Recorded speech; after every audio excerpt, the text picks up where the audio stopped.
This week's episode of Astonishing Legends is supported by Harrys.com, Movement Watches, and the Great Courses Plus.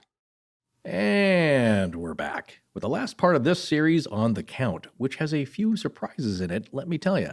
But first, we have a quick announcement to make. I'm going to be in New York City briefly on Astonishing Legends business at the end of February, and I was thinking if we had any listeners in the city who would like to meet up to just hang out or have a few drinks and chat in person, I would set something up for Sunday, February 26th, 2017.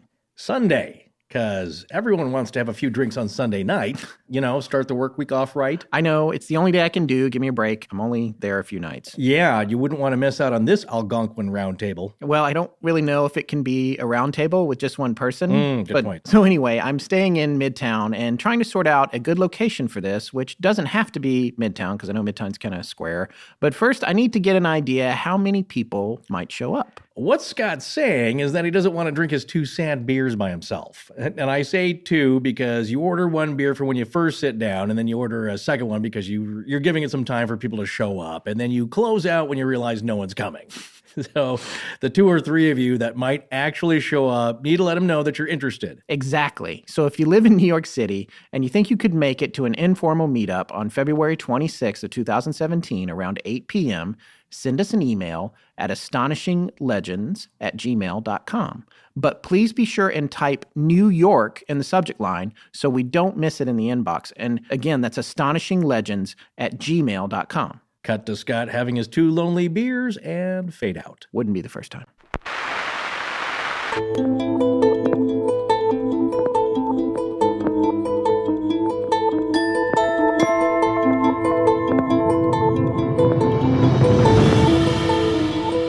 Welcome back to Astonishing Legends. I'm Scott Philbrook, and this is Forrest Burgess. He was, perhaps, one of the greatest philosophers who ever lived.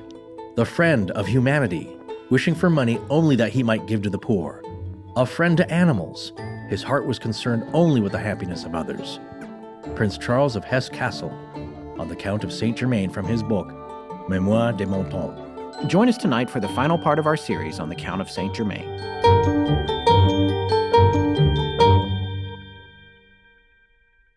Here we are with part 3 of our series on the Count of Saint Germain. The theories episode. Yes. The wildly speculative theories episode. Yes, there's a lot of speculation here. It's not just us either. Yeah. We're talking about people we're going to be mentioning have wildly speculative theories. People have been speculating on this guy for hundreds of years. And we're just going to share some of what they did, and then we're going to put some icing on top of it.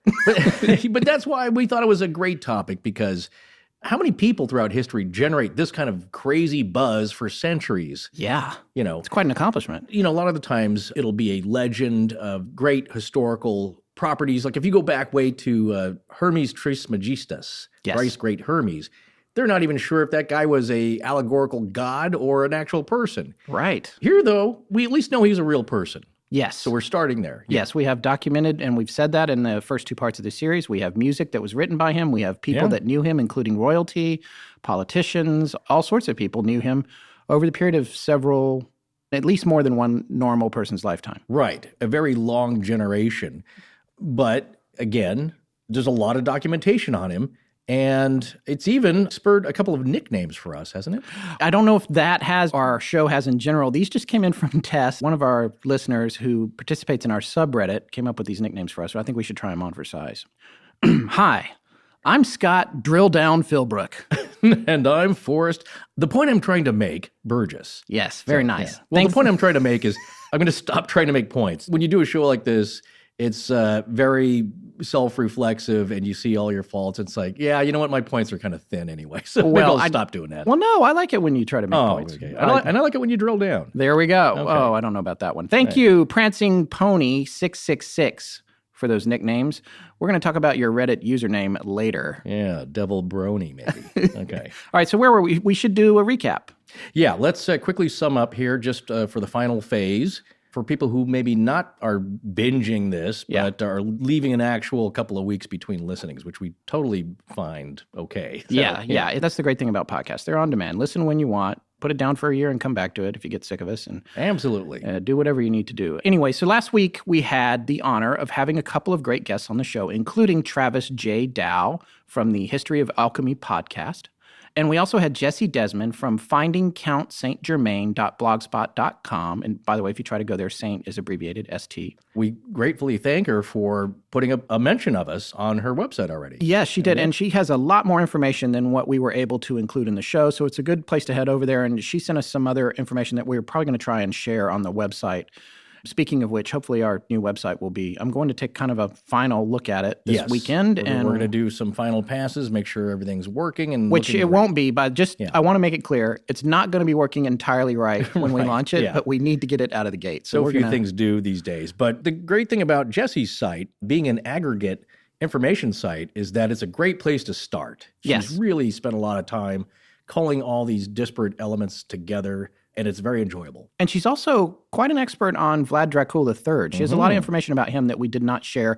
There's a portion of her interview about him that we're going to be including for our patrons over at Patreon now. And we've managed to get our Patreon set up so that patrons who pledge support to us there, if you don't know what that is, it's kind of like Kickstarter but different. You can go and participate and make pledges to help support the show that are monthly, and you get access to certain things for those pledges. And one of the things that we're now including is a private RSS feed that allows you to access things like this full interview from Jesse Desmond, which I'm about to post, or an added content like Forrest and I just did a show last week up there that's about 50 minutes long. That's just a topical show where we talked about some recent paranormal and odd headlines without having to do weeks of research. Yeah, exactly. So if you want even looser, freewheeling talk about nothing other than topical shows. Show about nothing. Yeah, well, it is a show about a few topics, but here we get the chance to be topical about strange things that have popped up in the news, but not bogging a regular episode down at the beginning with a recap of current events. So it's a great place for that for Patreon members. Yes. And now what Scott's saying is that, you can just listen to it in your regular feed. Yeah, you won't find it on iTunes, but you can go through the Patreon and you will get a link that allows you to subscribe to it, and then you'll be able to listen to it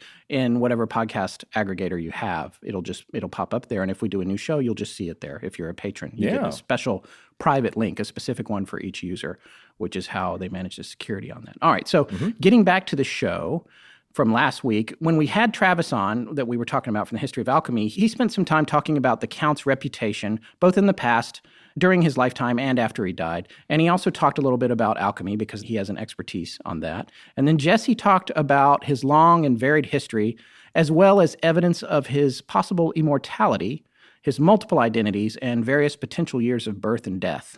And I'm reminding you that we're talking about the man that Voltaire, although he was being a little sarcastic, said, he is the man who never dies. We even mentioned that there is a group of people out there now who think that actor-comedian Kevin Pollock, who has been in dozens of movies, including The Usual Suspects, Casino, and A Few Good Men, is the Count himself. It's hard not to wonder when you compare their faces. And tonight, we have breakthrough information about him at the end of the show that we predict may shock you. But first, let's get to the theories. All right, so where do we start?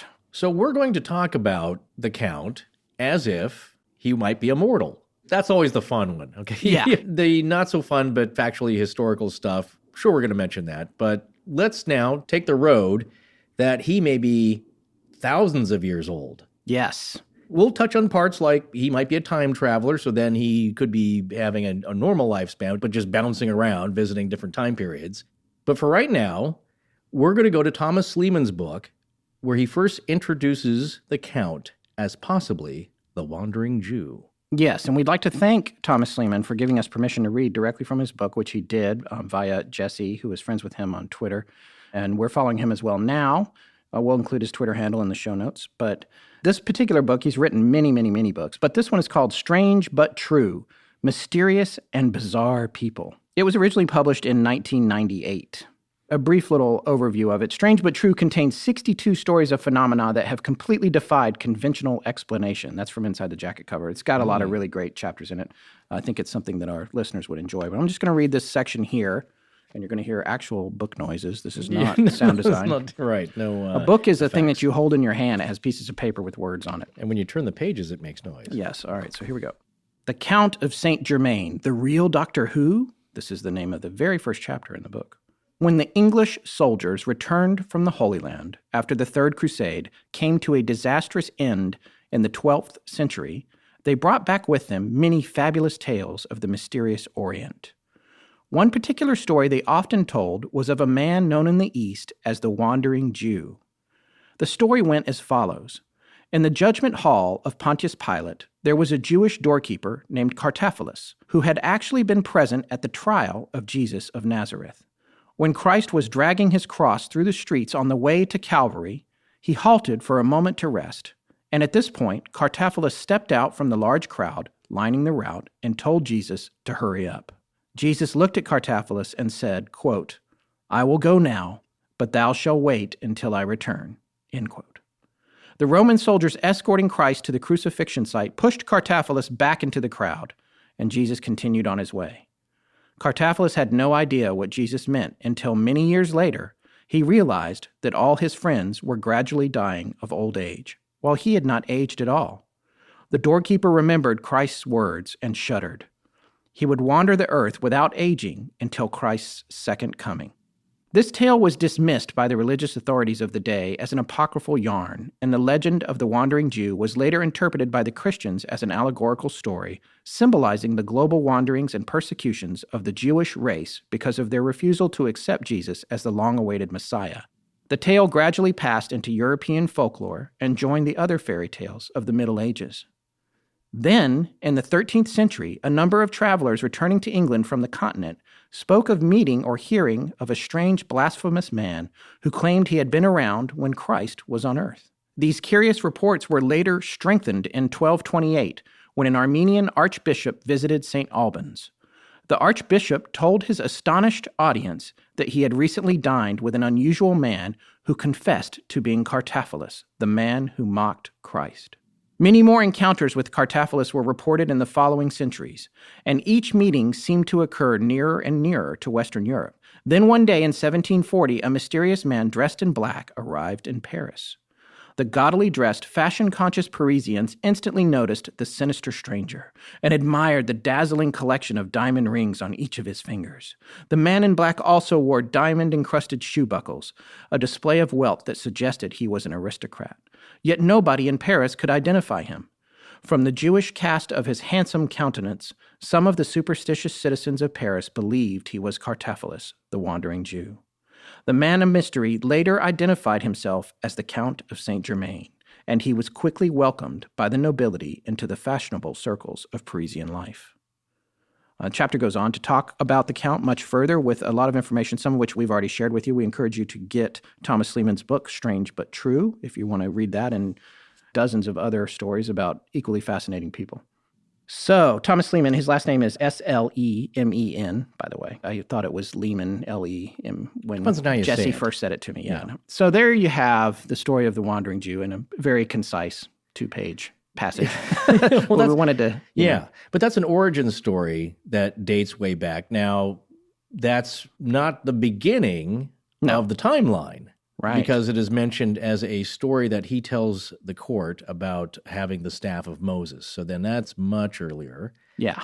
Biblical times. So Old Testament stuff. How do you take this story? I mean, if he was the Wandering Jew, or if he's still alive, then you might think, well, he's mellowed out a little bit. Or he had mellowed out already by the 1700s. He did not seem to be as incredulous as he's portrayed at the outset of his shopkeeping days. Right. Really, it's about how you perceive time. And we've talked about this before, time as a philosophical concept and as an experience as a human being. Of course, if you grew up on another planet with a different cycle around the sun, your perception of time is different. Time is a perspective. It's an experience, but time itself is a little bit abstract. And Einstein did a little bit of thinking on that too, about his theory of relativity. So the point I'm trying to make here is if you are immortal, does your experience of time change? Because the real punishment, the real curse on that is that you experience every drawn-out minute of existence. You look different. Probably noticing that I've let my facial hair grow out since New Year's. Ah, that explains it. I just thought you were letting your overall hygiene slip while you were in between projects. Well, have you know, sir, that this unemployment beard has been neatly edged and trimmed, and all with my Harry's razor, of course, because you are right about one thing. Even if you have facial hair, you still have to clean up around it. Otherwise, it just looks like you've been lost out in the woods. That's the one thing I'm right about? That is actually the only one thing you're right about. Well, truth is, nobody looks good with the castaway look. Well, that's what the ladies tell me. And I found that Harry's blades are as sharp or sharper than anything else on the market.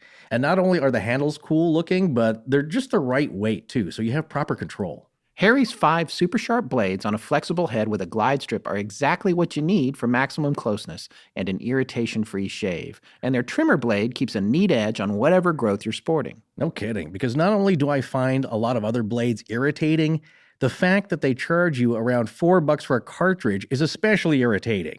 Well, Harry solves that because their precision blade cartridges are about $2 each, and their shave gels and lotions will soothe your face and keep you smelling great. In fact, Harry's is so confident in the quality of their blades, they want you to try their shave set for free. Did I hear that right? You did hear that right. Just cover shipping when you sign up. Plus, as a special offer for fans of the show, go to harrys.com right now and enter code LEGENDS at checkout to get a post-shave balm also free. That's harrys.com, code LEGENDS. So, you going to keep the beard? One more week, and then I'm going to let Harry's clean up this mess. Thank God. Hello, everyone. I'm Rachel DeBost, and this is Astonishing Legends. Let's get back to the show. Okay, so a major aspect of part 3 is the dive into the esoteric and mystical traditions, the occult, of the legend of Saint Germain. And there's been a lot of people who have attributed feats and teachings to him that are in that realm, the Theosophical. Not just Theosophical, but also Jewish mystical traditions as well. Exactly. Ties to Kabbalah. Yes. Our modern interpretation of Kabbalah is largely attributed to Rabbi Isaac Luria, who was a 16th century mystic. And one of our ARC members, Marie, found some connections, kind of an origin story and feats that he did during his life. He was also an adept, a prodigy. Yes. Much like the Count. And so she found some interesting parallels. We're not going to get too deep into it, but some interesting parallels between the Count and this Rabbi Luria, who is several hundred years before the Count's time. And so now Scott's going to give a brief explanation of just what Kabbalah is about. All right, this is from a link, hermetic.com/stavish/essays/secret-fire. Yeah. Kabbalah. The basis of Kabbalah is that through increasing levels of density, humanity came into its present state of physical incarnation and psychic evolution. Through rituals, exercises, and meditations, the energy latent in creation generally, and the body of the practitioner in particular, can be awakened, purified, and directed. This energy can then be used for spiritual development, psychic expansion, or physical health and improvement. Well, thank you, Madonna. Yeah. What it's explaining is that there is a resonant universal energy from the beginning of creation to where you are now, and with the proper exercises and meditations and rituals, like you just said, you can learn to focus this energy for your self-improvement, health, and psychic ability. Something I heard Madonna actually mention is like, well, if you get really high into it, you can control the weather. All right. Well, I don't know if I want Madonna in charge of my weather, but it's like a lot of these esoteric and mystical philosophies and practices that it's a betterment of yourself as a human creature and the betterment of your fellow human beings, a general enlightenment. But you start with yourself, and it's very personal, as the Count himself said, that it's a very personal experience, meaning yourself, your presence has to be directly involved. So the Count actually himself may have come up with a few, let's say, incantations and spiritual practices and exercises for the process of self-betterment. Right. Here's another thing that Marie found. There was a connection between Rabbi Luria and the Count. They tell similar stories, of course, hundreds of years apart. Where did he get the story? Exactly. Where did the Count get the story? If he wasn't around or in tune with some ancient knowledge of some kind. Yeah, that's a consideration, is that it wasn't a real popular story at the time, especially where he was. That's Marie's thinking, is that how did he come up with that? Maybe he was there. And essentially, I believe the story that the Count tells at court, which is documented in the Souvenir sur Marie Antoinette. I think that was written by Adamar. I'm not that sure. Yes, no, it was, absolutely. Yeah, jotted down by her, is that The he does Countess tell the Adamar. story. Essentially, the story goes, there's a young man, and he ends up accidentally marrying a demon. which just sounds awful in itself. So he gets saved through the Count by his quote-unquote magic. Basically, he performs some of these rituals, and I'm sure there's some incantations, and I'm sure there's candles involved. Whatever this practice is and his skills, he's able to rid this guy of some kind of demonic possession. Oh, it's like a Constantine scenario. It's the corpse bride. The corpse bride, yes, yes. And so apparently this story is similar to a Rabbi Luria story. And that's where she's making this connection. So again, it's not real confirmed, but when you start diving down into this kind of research, you make connections on your own that are very interesting. Well, and Luria died in part of the 16th century, I believe. Yeah, I think he was 38, so young age. They also have stories about having to flee their area due to financial and political turmoil of sorts. Right. To another area and being established, being recognized as some kind of prodigy. Now, Luria, it seems, didn't just pop on the scene at 50. So he had a regular childhood upbringing, and he was taken under the wing of some notable rabbis of the time in Egypt. But he seems to have been a normal person. Yes. Now, the idea, though, is that maybe at some point, once you attain a high state of knowledge and wisdom and the secrets of life, that your development, your aging is arrested, and then you go off because you can't be 200 years old in your same town because... We're really making some leaps here. Oh, we haven't even begun to go far afield, sir. At first, you have to trade bodies. You got to leave the earthly vessel and pick another one. You do this over and over, but then you get to a certain point where you can arrest the aging process in the vessel that you're using. I believe that's their theory. Well, here's the thing, because it leads to two different areas, I believe, logically. If you believe any of this and believe that any of it can be logical, there's different areas where maybe you're 2,000 years old and you always look like you're 50. So that's the point. If you are accursed by Jesus, he's a nice guy. He doesn't really put one down on you, but I'm going to teach you a lesson because that's what he did. I'm either going to kill this fig tree to make a lesson, or with you, it's a blessing and a curse. So enjoy them, and I'll see you later. Yeah. A long time from now. Say you get bit by the vampire. You're set in that age, whatever you are. You then don't have to practice alchemy to arrest aging. It might be something you pick up along the way, because think about it. If you're alive for 2,000 years and you take up the violin at year 5, you're going to be pretty good. You should be pretty good with all that practice. It's the Bill Murray Groundhog Day thing. And over that lifetime, think of all the knowledge you could acquire and even the wealth if you just saved your money from your odd jobs. So that's one way of looking at it. But the other one's a little more practical, where the Count was born in the late 18th century or early 17th century. Then he somehow stumbles upon this alchemical concoction through ancient studies, and he's able to arrest his aging at that point. So again, if you're going to put the logic hat on here, there are different ways to go with this legend.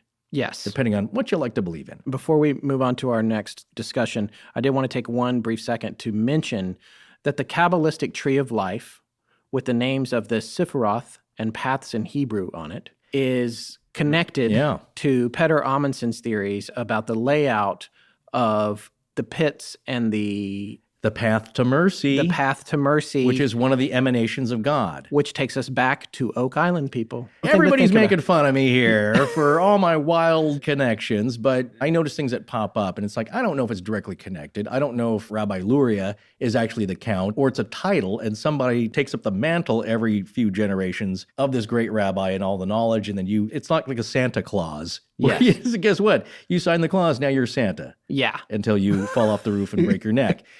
But what we can see here that's pretty solid, because they knew the same people, and a lot of scholars and people who study this make a connection, is that go back to Oak Island. You have Templars, you've got Francis Bacon, Shakespeare. That's a little bit preceding the Count being on the scene in Europe. But then it bleeds into the Count and people overlapping this thing. So again, Nova Scotia, Oak Island, the Tree of Life, all these major themes tie in, and people say, well, that doesn't matter. But what if it is all connected and it's all leading to a great fountain of knowledge, of esoteric knowledge that will change humanity? Before we go further, if you were interested in the Oak Island story and how the Tree of Life might connect to it, you need to pick up Peter's book, The 7 Steps to Mercy, with Shakespeare's key to the Oak Island Templum. Yeah. We're supposed to have him back on the show, and Peter, if you hear this, which I imagine somehow it will get back to you, we owe you a phone call and an interview. We're going to try and get you on later this year. It's fascinating, but we want to handle it right, because he's done so much work, and even if you don't believe him and you are a Shakespeare wrote Shakespeare person, none of this makes sense. It's like the Shakespeare scholar, Robert, who's in the one documentary. Yes. He starts off, and of course he's got his strong opinions, and none of this makes sense, and it's all confirmation bias, but there's a few bits in there where he has to scratch his head, genuinely, because there's some compelling little items that Petter brings up that are hard to turn down. So again, that makes the Francis Bacon connection come alive, and it's a long string all the way throughout history. Yes, it is. Here's another line thread through Oak Island all the way to our beloved Count, the idea of Christian Rosenkreuz, Christian Rosicross, Rosicrucians, Francis Bacon. Some people now believe that Christian Rosenkreuz, again, he was hundreds of years earlier than when the Count popped on the scene, in writing anyway, in texts. And some people think that maybe that was him. That the Count and Christian Rosenkreuz are the same person. Are the same person, or again, some kind of transmutation, some kind of transmogrification of this soul, if you want to put it that way, and the Count's a manifestation of that. Yes, and from the very first paragraph on Wikipedia about Rosenkreuz, this kind of sums it up very well, better than I could anyway. He is listed as the legendary, possibly allegorical founder of the Rosicrucian order, or the Order of the Rosy Cross, as Forrest just said. And he was presented in 3 manifestos that were published early in the 17th century. Now, I was going to talk a little bit about this because there are more than a few people that believe that the Count of Saint Germain was a Rosicrucian. And we had the good fortune of getting connected with someone who is a Freemason and also an expert on Rosicrucianism, and he wanted to talk with us briefly about this topic. So I would like to take this moment to introduce Michael Ramos. He is a Freemason in Northern California, a past master, which means he has presided over his lodge as worshipful master, and is currently sitting as worshipful master in a brand new lodge as well. Beyond his participation as an officer in numerous Masonic bodies, he is heavily devoted to research, both historical and symbolical, in all things Masonic, Rosicrucian, and various currents within Western esotericism. All right, so let's go to my interview with Mike. Okay, Mike, are you there?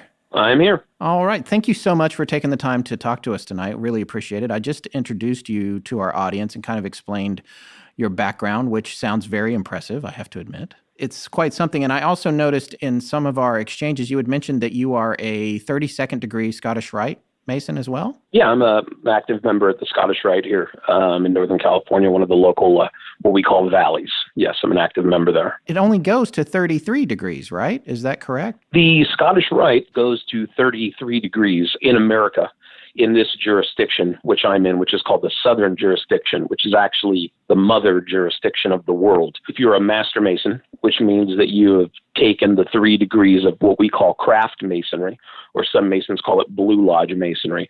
Once you're a Master Mason, there's many different orders which you can enter into, and the Scottish Rite is one of those.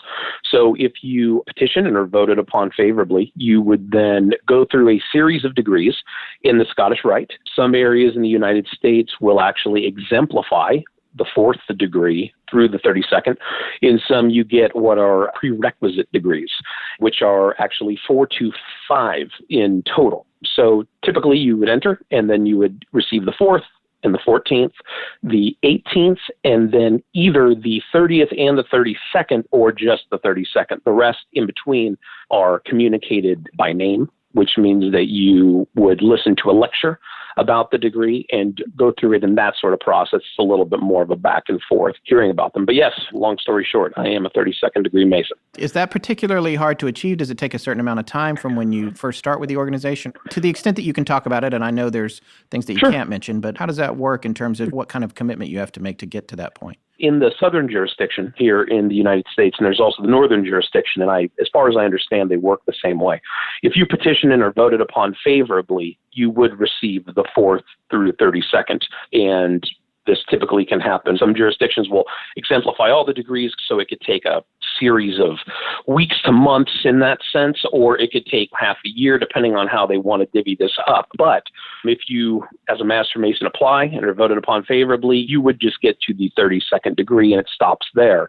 The 33rd degree is honorary, which means that the people who are what we call honorary 33rds are selected, and it's typically due to their commitment and time they've gave to the Scottish Rite. And then also you have what's called an active 33rd. And an active 33rd is one person who is the sovereign grand inspector general for that area, which is typically a state. So there would be one active 33rd, and I believe that there's only 33 active 33rds at a time. I might be off on that number, but there are many honorary 33rds. However, in other countries, it would take probably about 28 years to get up to the 32nd degree, because they literally would issue you 1 degree a year or potentially less. It just depends. But in the United States, here in the southern jurisdiction, everybody that becomes a Scottish Rite Mason becomes a 32nd degree after you've received either all the degrees or you've seen the prerequisite degrees. Okay, fascinating. That's super interesting. What I wanted to talk to you tonight a little bit about was how the Count of Saint Germain might relate to all of this. And I understand that you're a regular listener of the show, right? Yeah, and I love it. Thank you very much. And obviously, I hope we haven't blasphemed Masons in the past, because I know we talk about them all the time. No, not at all. Okay, not at all. Good. I get a little worried about some of the KGC stuff and the other things that we've gone over. But we always try to be... some of that probably will get sort of explained here, is that Masonry is an institution, but there's various jurisdictions, and there's also what are called irregular Masons, which would be non-recognized Masonry. People claiming to be Masons, or their institution they're claiming is Masonic, yet it is not recognized by any regular grand lodges. Oh, okay. Or appendant orders, which have headquarters that they answer to, so to speak. And there's regular and irregular, which is kind of, I think, where we'll probably end up going tonight on some of these topics. Okay. Well, then let's talk about that a little bit. So having heard the first 2 parts of the Germain series and now being a part of the third one, I understand that you have some particular expertise with the origins of Rosicrucianism? Sure. The Brotherhood of the Rosy Cross, as they came out, as calling themselves, kind of first made their name on the scene in 1614 with the Fama Fraternitatis. This was the first of what became dubbed the 3 Manifestos. The second one was the Confessio Fraternitatis of 1615 and the Chemical Wedding of Christian Rosenkreutz in 1616, which was a little bit more of an alchemical fairy tale in a sense. A lot of people get labeled Rosicrucian, and the trick to that is there never was a group. This was a manifesto-driven, I'm not going to call it a publicity stunt because that would be the wrong wording, but really just a way to get an idea out there that had been cooking in Europe for a while. The concepts held within these were ones of treating science and religion as a unit together, because they believed that any new discovery in science was truly a glimpse into the mind of God, because anything that was discoverable by man could only be discovered if you worked towards it, but also prayed about it. So it was a combination called ora e labora. What these manifestos did was that it really kicked off a fire in Europe, because the ideas held in them were very profound, and some would have considered them radical at the time. Some would have considered them new agey, but really the ideas fit perfectly in line with the minds of the learned. So some saw in the writings purely alchemical symbolism. Others saw this sort of new way of approaching life through a revitalization of Christianity, which in a way was kind of happening in its own sense because of the Protestant Reformation that was going on. And I'm just saying in the sense of there was like almost like a mystical rebirth going on during this time, and a theological rebirth and things of that nature. And these manifestos inspired so many people that we would know through history that a lot of them started claiming they were members or tried to contact, but obviously had no luck in doing such. And then others were really talking bad about this group, albeit the group never really existed. The manifestos were written by reportedly 3 friends in Tübingen, Germany. You had Johann Valentin Andre, who was a Lutheran theologian and a satirical writer. You had Christoph Bezold, who was a polymath, an author, and a professional juror, and Tobias Hess, who was a Paracelsian-inspired doctor and a lawyer. When you got these 3 together, they each had a certain specialty, and they really brought that out of the manifestos, and it really resonated, like I was saying, with a lot of people of the time. So with Saint Germain being labeled a Rosicrucian, the Rosicrucians, in a sense, they never existed, but they were preaching that this is an initiation of the heart, that this is a way of life, it's a way of thinking, it's a way of viewing the world. And really, to be honest with you, it was really a way of viewing the Christian world, even though they dealt with in the Fama stories of the allegory of Christian Rosenkreuz going to the East and coming back with knowledge, which I'm sure we could touch on in a bit, which deals probably in alchemy or different forms of spirituality. But people just started labeling themselves such. And then as literature grew and time moved on, people started trying to associate with this so much that they started setting up what I would call like pseudo-Rosicrucian groups, whether this be in high-grade masonry in Germany, in areas like France and England, and different areas in Europe, or if it was sects that had nothing to do with masonry, but they sort of started becoming spiritual sects or alchemical sects, which then really started tying themselves back to these things. And Saint Germain being labeled a Rosicrucian is not shocking. But as far as being a card-carrying member, there's just no fact to that. Because there's not really an organization to be a member of. It's more of an idea. Absolutely. And even as time moved away further, I mean, into the 1800s, during the late 1800s, the revitalization, well, actually, the kind of like the recreation of a new form of Theosophy, which was in existence. Christian Theosophy was in existence during the time of the Manifestos, like Jakob Böhme in Germany, but a different kind. They kind of tied themselves back to these secret masters and things of that nature. And then even going further, you have what's called Amorc. The Rosicrucians, their headquarters are here in San Jose. And believe me, I'm not being critical of any of this at all. I'm just trying to put it into a historical framework. There never was an organization to answer back to. You had to answer to yourself, because this was a call to view the world, to view art, to view science, to view religion in a new way. It really was a holistic vision that called for a true reform. So yes, there was nobody for him to report back to, albeit maybe some of his practices in his personal life would have reflected the same practices as those who were inspired by the Manifestos. This may be a bad comparison because I'm fairly uneducated, especially compared to you, but is it similar to the idea of chivalry in that way? Well, yeah, and chivalry, in a sense, came back into popularity during the 1700s, and that's how, in reality, you find Knights Templar bodies within Masonry and different things like this, because Chevalier Ramsay was this gentleman who gave they're not even sure if the oration actually ever happened, but he called to the ancestors of the Masons being the Templar. Well, literally one person said it. It kind of was something brewing at the time, and not Templarism being tied to Masonry, but the idea of a revitalization of chivalry. So then you have groups starting to say, oh, well, hey, then this is what we're going to do. And you kind of start creating bodies and creating lore and creating myths and then making them pseudepigraphal. And I mean, I'm a member of a Templar commandery. There's great lessons to be learned within it. They're beautiful degrees. However, I don't believe that any Masonic historian actually believes that crusading knights have anything to do with the ritual that was being worked in operative stone lodges, which then eventually developed into the creation of speculative lodges, working degrees. I don't think anybody really sees the connection there. What do you say to people who are conspiracy theorists or whatever who say that, well, everything you're saying right now is just a cover story for the real truth? Well, to be honest with you, I can't really say much, but here's the funny part about that. I'm not going to quote the source because I don't have the source in front of me, but I once read, and it was in, I believe, some form of a publication that was definitely the checks and balances ran on it, that there's been more books written about Freemasonry than all of the United States presidents and the United States combined.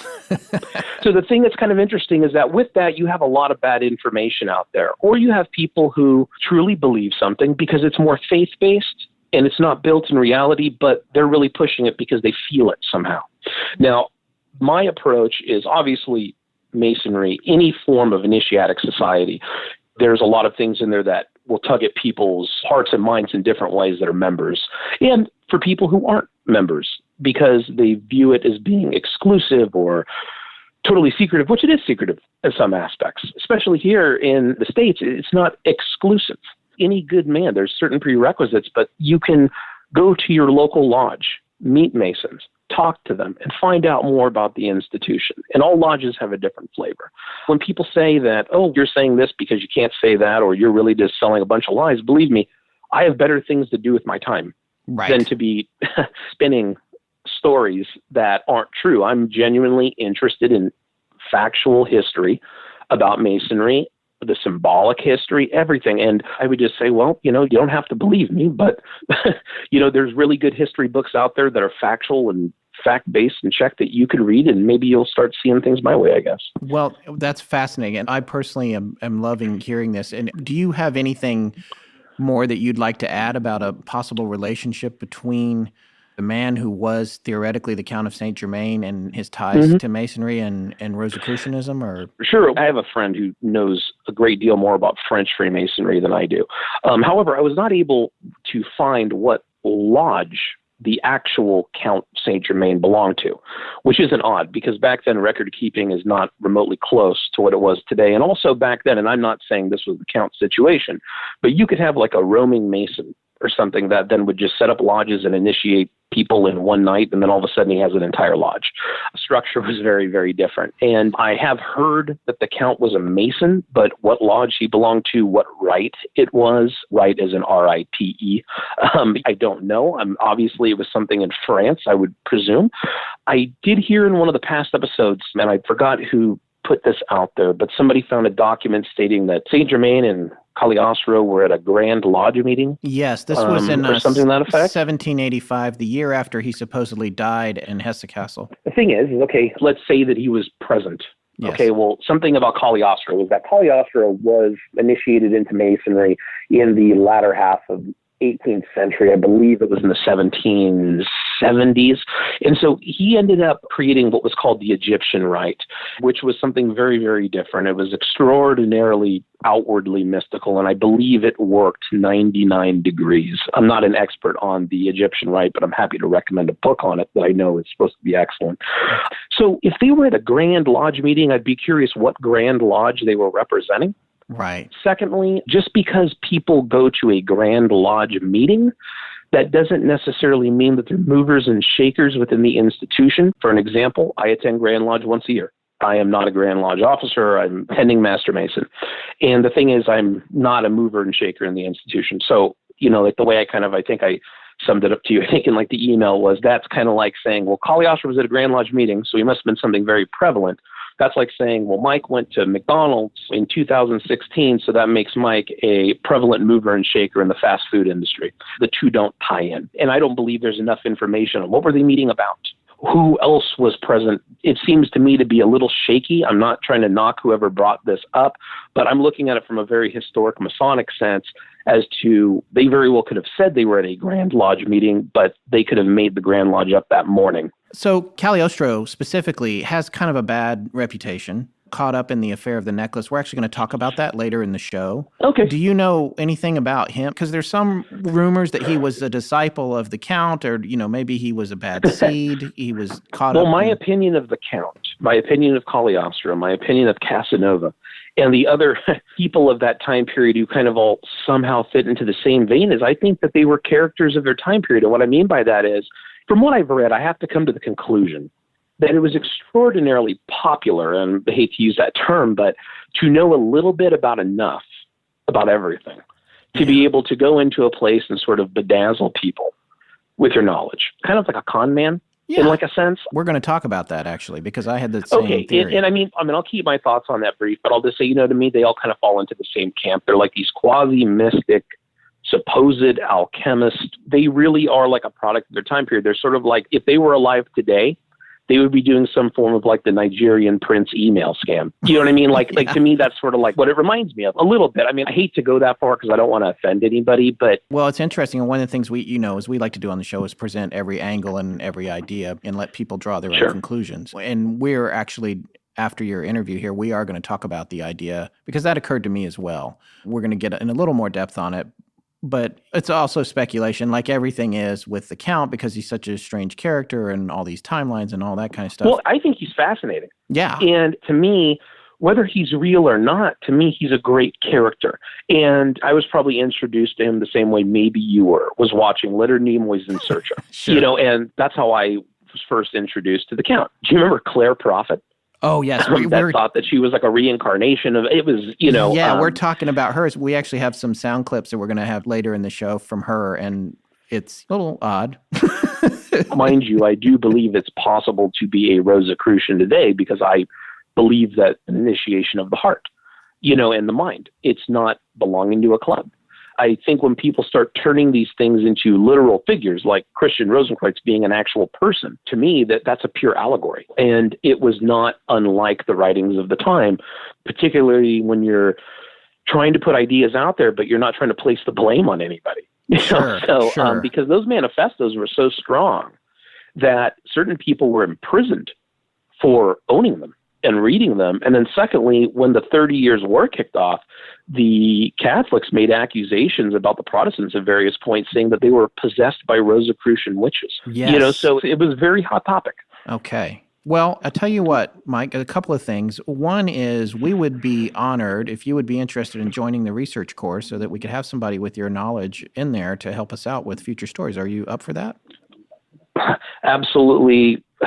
Absolutely would be. And I think it's going to be a blast. Okay, awesome. And then I just want to say thank you so much for your time. And then I think another thing that I would like to do is maybe put you on the books for a show later this year that goes more in depth on Rosicrucianism or Freemasonry and possibly a revisit to Oak Island or something like that. Would you be available to do a show that's more focused on your knowledge? I'm totally happy to do it. The only thing is that I am bound by certain obligations to not be able to go into certain topics. So anything that would be in violation of the obligations I've taken in the various orders I'm involved within Masonry, as long as I'm not violating any of those and I would just say, hey, I cannot speak about this or whatnot, then I'm happy to move forward, particularly when we're dealing in history and things of that nature. I'd be more than happy. And I definitely have thoughts on the situation at Oak Island. All right, that sounds great. So we will definitely plan on a future show with a lot more time with you then. Wonderful. Looking forward to it. All right. Thank you so much for calling in. I appreciate it. Thank you, Scott. Okay, bye. If you've been listening to us for a while, you know that one of the things that Forrest and I enjoy the most is learning something new. That's why we really do love our subscriptions to the Great Courses Plus. We get unlimited access to this huge video library of engaging lectures, And we can binge watch an entire course of several lectures in a single weekend. or bounce around to watch specific lectures from a variety of courses. We want you to discover the Great Courses Plus too, so they're offering our listeners a full month of free video courses when you sign up using our special URL, thegreatcoursesplus.com/legends. The Great Courses Plus has over 8,000 lectures to choose from, and more are added all the time. If you like Astonishing Legends, we know you're going to love the Great Courses Plus too, and there are so many topics to choose from. So as we mentioned last week, Forrest and I have been watching the series King Arthur, History and Legend, and TIL, which means Today I Learned, that there's a lot of evidence that there really was a hero who united the Britons to push back the Saxon invasion. But the name Arthur itself doesn't show up in texts at all until a couple of generations later. Some historians apparently think that Arthur may have been a leader named Ambrosius Aurelianus, or the name could have come from the word Reothamus, which might not even be a name but a title for a Roman leader. What they do know is around a half century later, 4 royal houses of Britain produced firstborn sons, and all of them were named Arthur.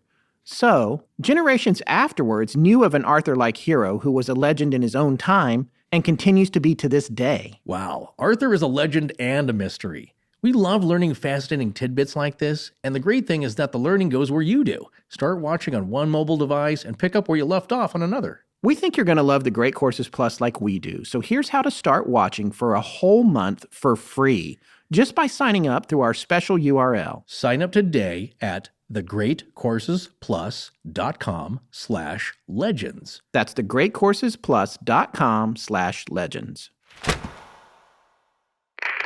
Hi, I'm Keith Hughes, and you're listening to Astonishing Legends with Scott Philbrook and Forrest Burgess. Now back to the show. One thing that we've alluded to in all the prior episodes, and that's a big part of how the Count of Saint Germain was thought of much later in his life, if you believe he was still alive, we want to take a look at Christian Rosenkreuz, or Rosenkreuz. Mm-hmm. And one of the things that it says on his Wikipedia page, which is, again, a good way to sum this up, some occultists, including Rudolf Steiner and Max Heindel, and much later Guy Ballard, who we'll talk about a little bit more in a minute, have stated that Rosenkreuz later appeared as the Count of Saint Germain, a courtier, adventurer, and alchemist. Steiner once identified Rembrandt's painting, A Man in Armor, as a portrait of Christian Rosenkreuz, apparently in a 17th century manifestation, which would be the Count that we've referred to the most, the 17th century version of the Count. Well, yeah, late 1600s. So this Yeah. is if he was born a normal man in the late 1690s of Prince Ragozzi, Franz Leopold. Again, this is what has to do with the varying birthdays, because we had mentioned that we thought he was maybe born in 1691 or 1694. He cannot be a man in armor in the 17th century painting if he was born in 1691, because he'd be like 4 years old on the tail end of the 17th century. And this is a man, but there are other people that say he was born much earlier and born hundreds of years earlier, so we don't know when he was born. But the guy in the painting looks to be 20s, 30s maybe. A full-grown adult man. Yes, in the Rembrandt. It's a beautiful painting. It's a beautiful Rembrandt. Other people also thought that Rosenkreuz was a pseudonym for Francis Bacon. We're going to get to the Bacon discussion here in a minute, because everybody loves bacon. Everything's better with bacon. But before we do that, we want to talk about Theosophy, which has come up a great deal because theosophical organizations have maintained that the Count of Saint Germain has been an ongoing and is an ongoing part of their organization. Yeah, a great teacher. Theosophy is, you could say it's the intersection of philosophy and religion, and a doctrine and a discipline of esoteric spiritual knowledge. Right. There's some practices, there's meditations, but basically it's a big idea. Now, Tess found us a good summary here of what Theosophy is about. Right. This is from the Encyclopedia Britannica. The word literally means divine wisdom. Theosophy posits that a knowledge of God can be achieved through spiritual ecstasy, direct intuition, or special individual relations. But it is even more than that. Think of Theosophy as your occult philosophy. It also believes that this knowledge is hidden. And Tess put in here in parentheses, or else, everyone would be in spiritual ecstasy all the time, right? Right, yeah. But the Count of Saint Germain became a central figure in Theosophy.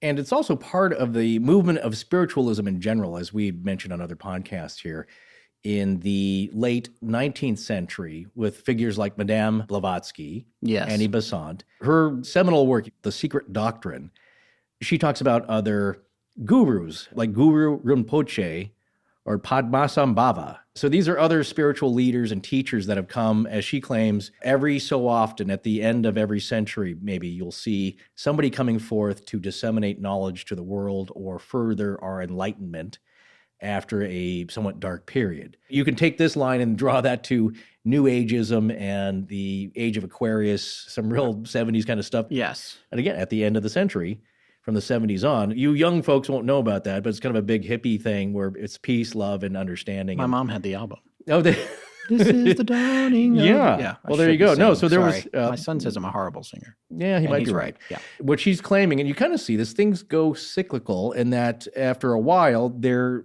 comes on the scene kind of an interest in spiritualism or the occult. And maybe now, at the end of this century, it's like, well, again, that's maybe why we're doing this podcast. There's an interest in things that are of the unknown, metaphysical maybe, of questioning things. So that's where we're at with Madame Blavatsky. Oh, one thing I wanted to say about The Secret Doctrine, I don't know if you knew this, Scott. She had a lot of followers throughout her time and afterwards that were into that, and one of them was Sirhan Sirhan. Oh, no, you didn't. Yeah. It's just a brief mention, not to get off a far afield here, but just show how influential it is. Yeah. Apparently, he hung out at this occult bookshop quite a bit, and then I'm sure there's crystals and incense there as well, all the trappings.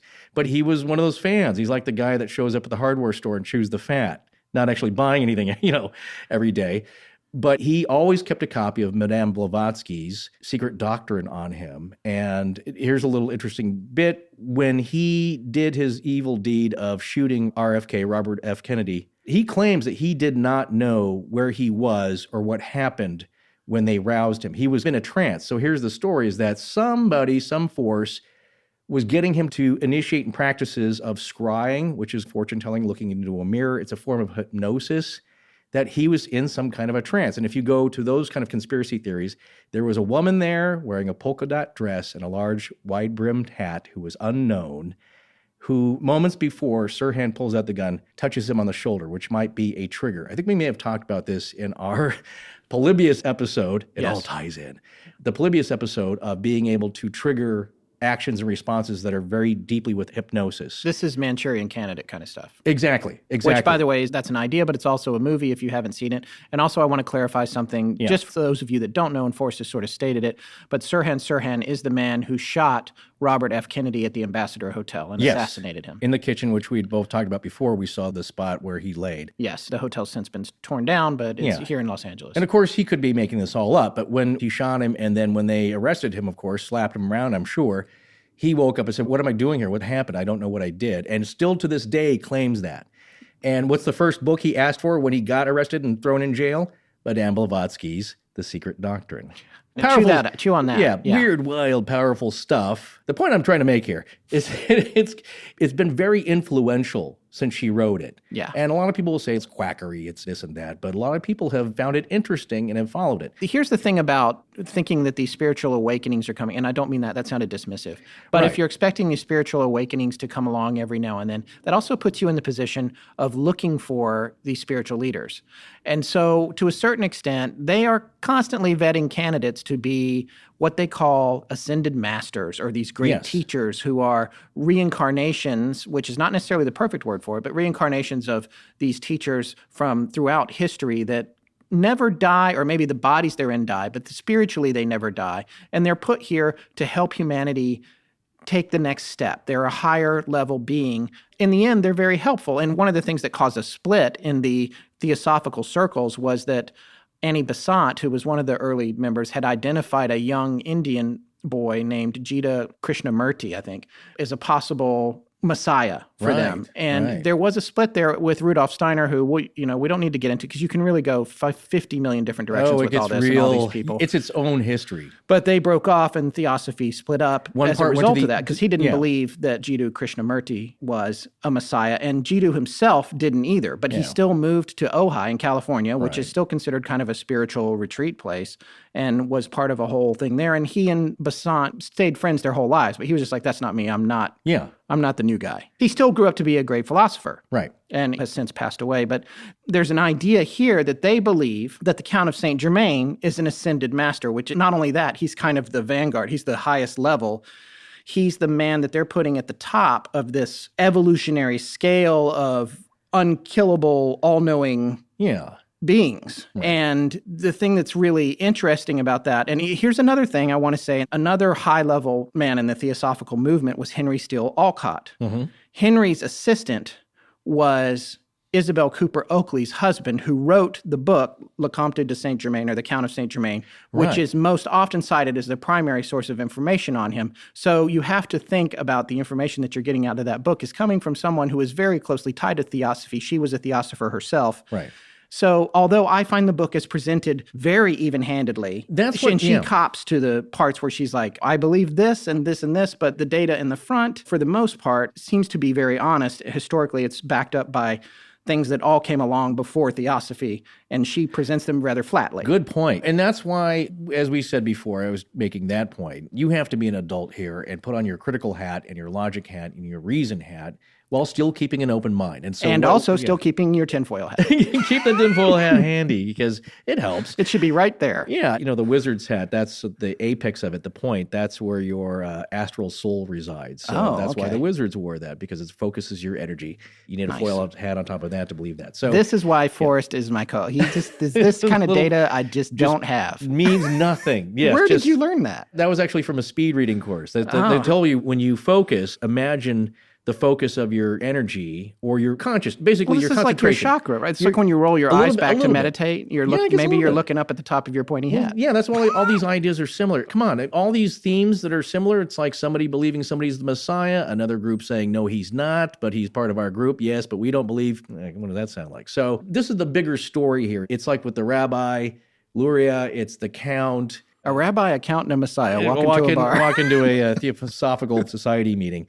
All these stories rhyme. They're not exactly the same. History doesn't exactly repeat itself, as it is said, but it does rhyme. Well, and it goes back to what Marie was saying about the story that Rabbi Luria told and the story that the count supposedly was telling several hundred years later, in a time when that story wasn't necessarily traveling through circles. But some people had it. It was esoteric knowledge. Yeah. It's what she's implying anyway. Right. And so I think it's interesting to look at all that. And like you said, they do rhyme. And he means figuratively, not literally. Yeah, exactly. But stories change. It's the big grand telephone game. It's like with the story of the Wandering Jew. That was brought back to Europe by the Crusaders in the 1200s when that was kind of went disastrously. They brought back Tales from the Orient. And all that means is just Eastern stories, but people had never heard that before. So stories from the 1200 get transmutated. He was either the doorkeeper at Pontius Pilate's house or he was a shoemaker. You add little different bits of the story depending on what's going on at the time. Before we move on from this, we do have to mention Elizabeth Clare Prophet. And there's a couple of reasons I want to mention her, but one of the first ones is when you watch The Man Who Wouldn't Die or whatever that In Search Of was, there's an old In Search Of that talks about the Count of Saint Germain. And we had the box set. So whenever one of our topics crosses paths with a prior existing of In Search Of, it's always fun to go back and watch what they have. Even though a lot of their information isn't necessarily current anymore, it's still so much fun to watch. That's a great way to put it. Yeah. And the reenactments just can't be beat. But on that one, Elizabeth Clare Prophet appeared talking about the Count of Saint Germain. And she died in 2009, but prior to her death, she was a New Age minister. And medium. That's right. Who founded the Summit Lighthouse in 1958, and then later in 1975 founded the Church Universal and Triumphant. Which I think is the parent organization. Yes, exactly. So she was a big deal. In the 80s and 90s, she was on all the talk shows, which at the time, a lot of people aren't going to remember him, but there was Donahue, and she was on Larry King Live, and she's quite a character, and the organization is really quite something. In fact, here, we're just going to play a little bit of audio from a 10-minute YouTube video we had where she's speaking.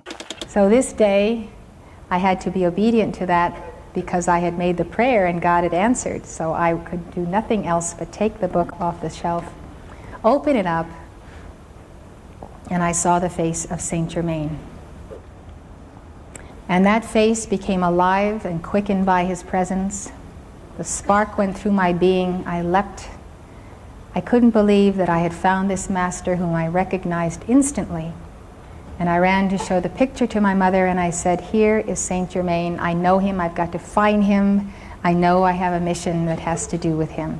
Here's an interesting idea, though, that I have with people like that are trying to disseminate knowledge from others or from a higher source, shall we say, is that at some point you have the source, you have the font of knowledge, and then you have the person, the messenger, relaying that. And at what point does the person relaying the messenger, become bigger than the message? Yeah. Are they more popular? Send your money to God. Here's my address. Sometimes it turns into that. And there's a book that's out. Not sure if it's still available or it is. It's very expensive, from somebody who was in her organization, and just what it was like. And what kind of an organization is it? So when you look at that, and that might float your boat or it might not, I look to people who aren't selling anything, like Edgar Cayce. There's a lot of people that are followers of his, but just of the things that he relayed, not his church. He doesn't have a church. He didn't start anything. Not a multi-level marketing plan. No, he never sold anything. Caseway. Yeah, they call him the sleeping prophet because people came in to ask him about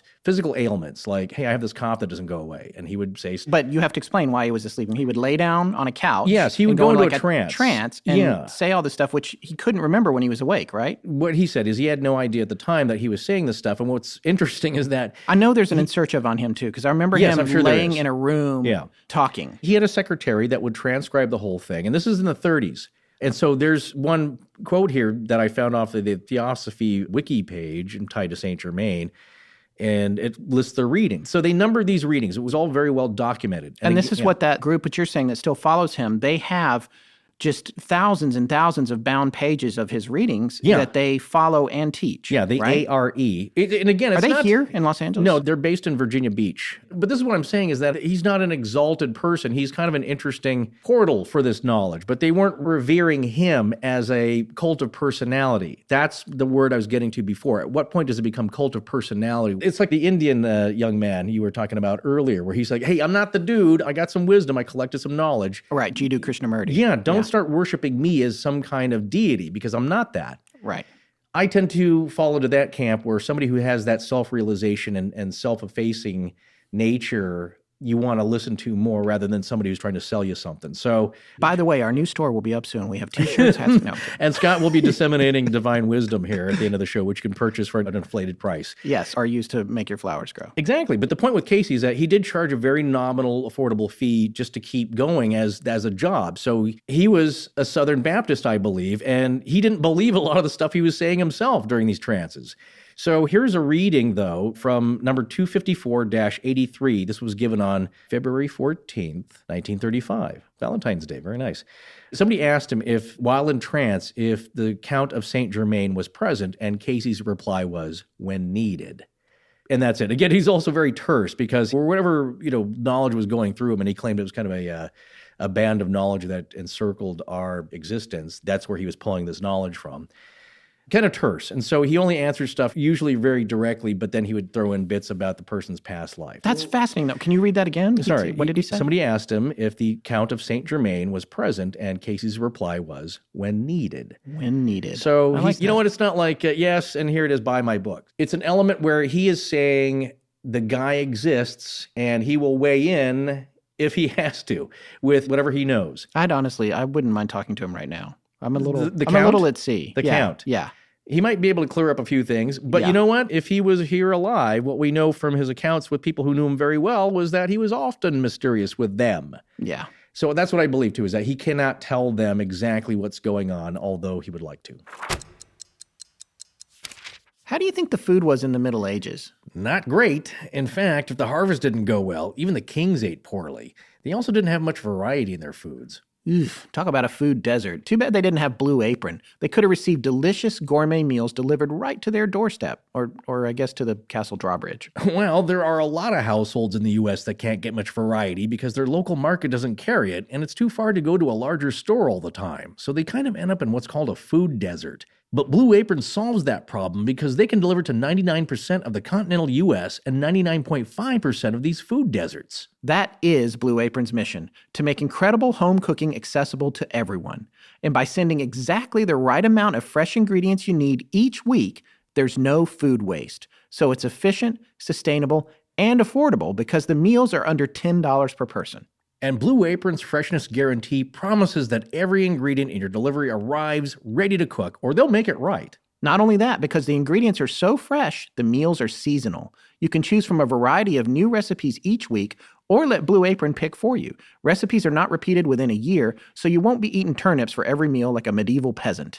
Well, if a certain type of ingredient or meal is your thing, you can customize your recipes each week based on your preferences. Blue Apron has several delivery options, and there's no weekly commitment, so you only get deliveries when you want them. See for yourself why Blue Apron is the #1 fresh ingredient and recipe delivery service in the country by checking out this week's menu and get your first 3 meals free with free shipping by going to blueapron.com/astonishing. You will love how good it feels and tastes to create incredible home-cooked meals with Blue Apron, so don't wait. That's blueapron.com/astonishing. Blue Apron, a better way to cook.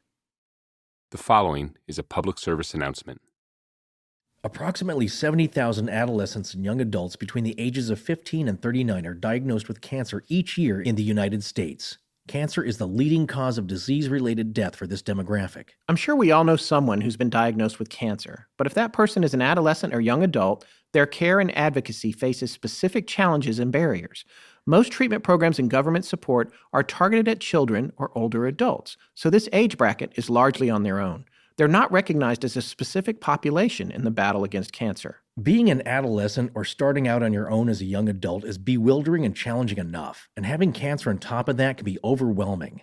Things like navigating your health insurance, if you have it, or even getting yourself to chemo treatments can be tough to figure out, and this segment carries more debt than the general population. And then if you do survive, there's a lack of specialized help in getting your life back on track.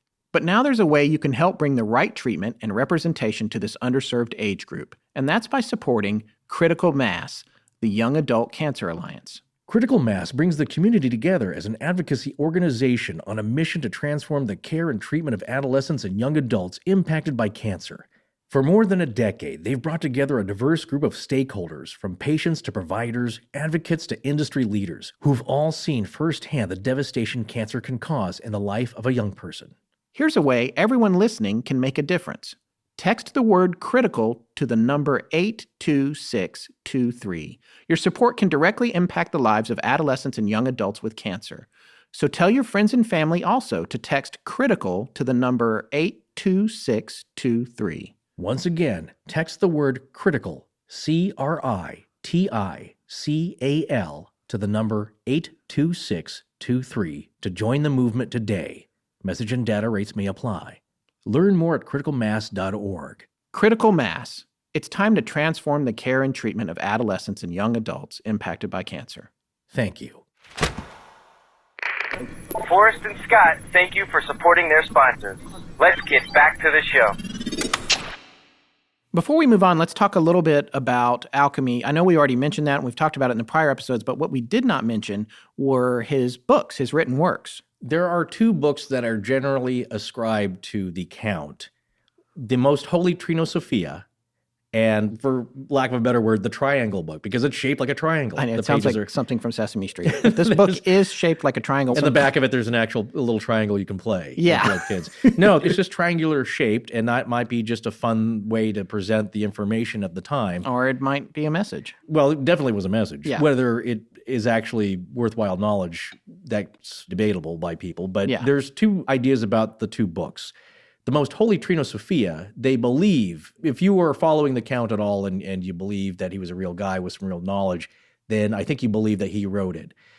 And it's an account of this practice towards an enlightenment and a gaining of knowledge. It's a secret of rituals and practices that he describes. And there's a large foreword by Manly P. Hall, who we talked about earlier, and it's in the Manly P. Hall, the Manly Palmer Hall collection, I think at the Getty, of alchemical texts.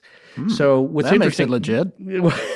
It's in a museum. Yeah. Hey, look, if it's a respected museum. Exactly. If it's written on the back of an Eskimo pie wrapper. Yeah, it's not the Museum of Roadkill. And no, what we're saying though is it's a real document of the time. Now, what they don't know, this would be from the 18th century, so it's actually a document which is worth having around.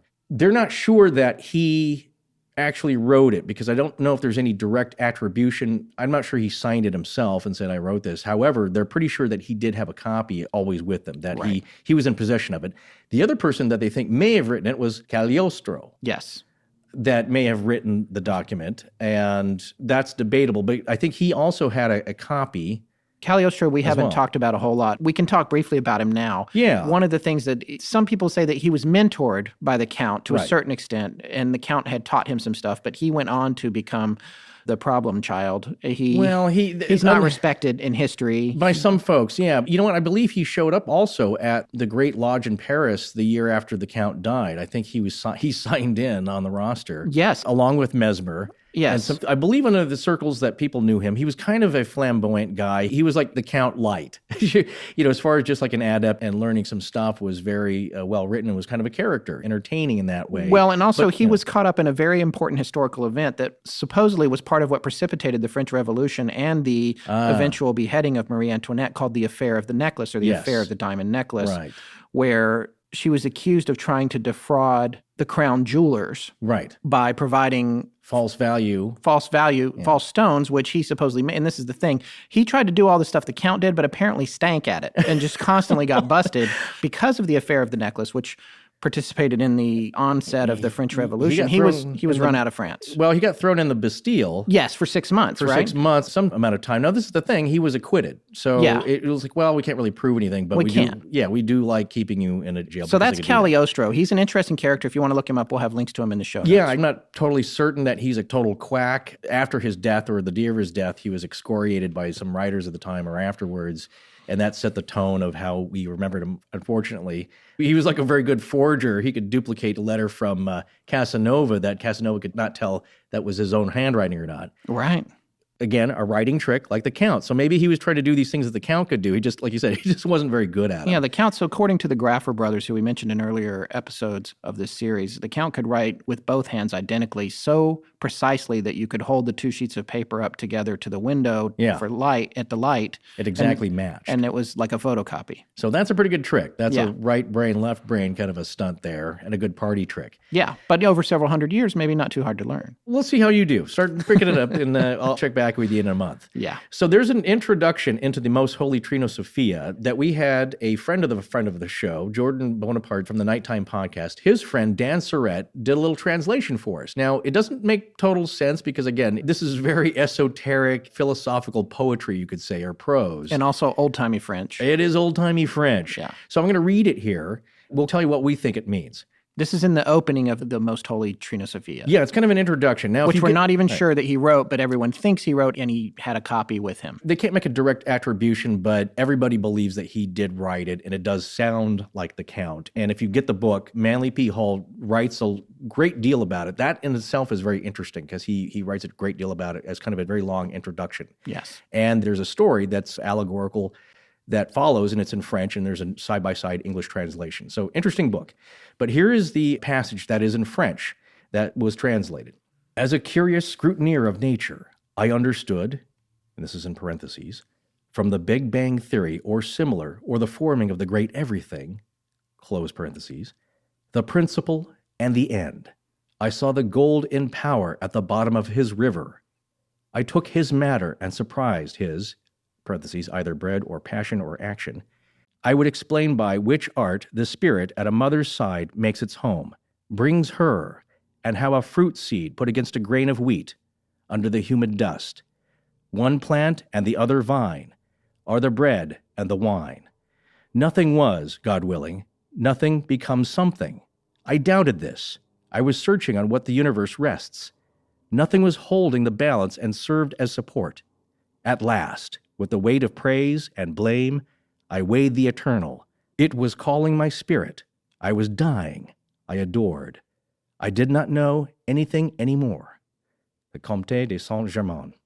Right, so his name is at the end of this quote. Yeah, he signed this. I mean, again, which is in the book. This is attributed to him. But what we see here is that he is telling, I believe, you have to go back to the great alchemical texts, and the one phrase that resounds throughout, as above, so below. That is the secret to everything. And if you take that, it's like, look at the literal meanings that we know from modern astrophysics, is that the cosmos operates pretty much all the way down to the microscopic atomic level. An atom could be like a sun that has electrons or planets orbiting it. Everything is modeled on what is above. It's the same below. So what the Count here is saying is, I think, a story of how he thought about this, how he philosophized about this when he didn't know anything.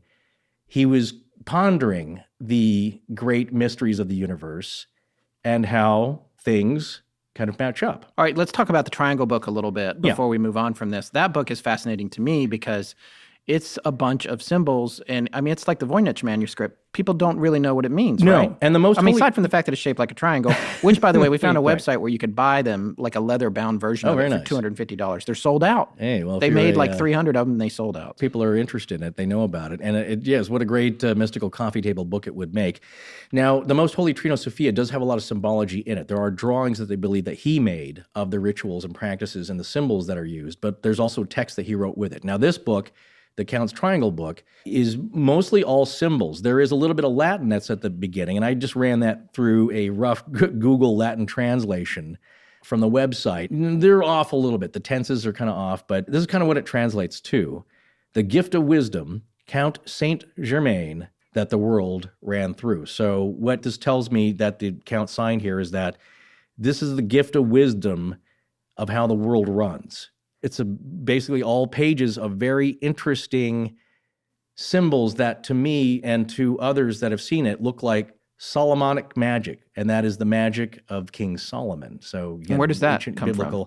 Well, now you're getting into the area of grimoires. And what's a grimoire? Well, a grimoire is a book of spells, essentially, for conjuring and manipulating our physical world and the spirit world. So there's one that's kind of famous called the 6th and 7th Books of Moses, Well, you know that Moses wrote the first 5 books. That's the Torah, very generally, and I'm sure I'm going to get dinged here by a rabbinic scholar. So Moses writes the first 5 books. Well, here's a 6th and 7th book of some kind of magic that he did. Now, if you remember back your stories of the Bible, and people write us like, well, I don't really believe in magic. Well, we had a young man write us, and I have to write him back, but he said, I don't really believe in the magical parts because that's not in the Bible. It's like, well, there are little bits of magic in the Bible. If you remember, there's Egyptian magic.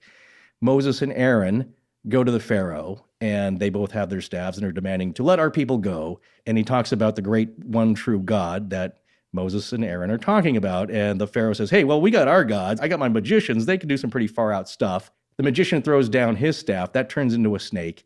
And then I believe that Moses commands Aaron, say, hey, check this out, throw down your staff.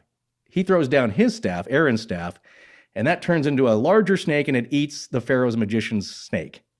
As a proof to like, hey, our kung fu is better than your kung fu. So you better listen to us because you're about to be set with plagues that are very nasty. So it all goes back into staffs, sticks, rods, forms of power that are enchanted. Everybody loves Harry Potter. Why do you need a wand? What's about the wand? Can't you just say the incantation and that works? No, you need a wand to point the magic at, some kind of focus of power.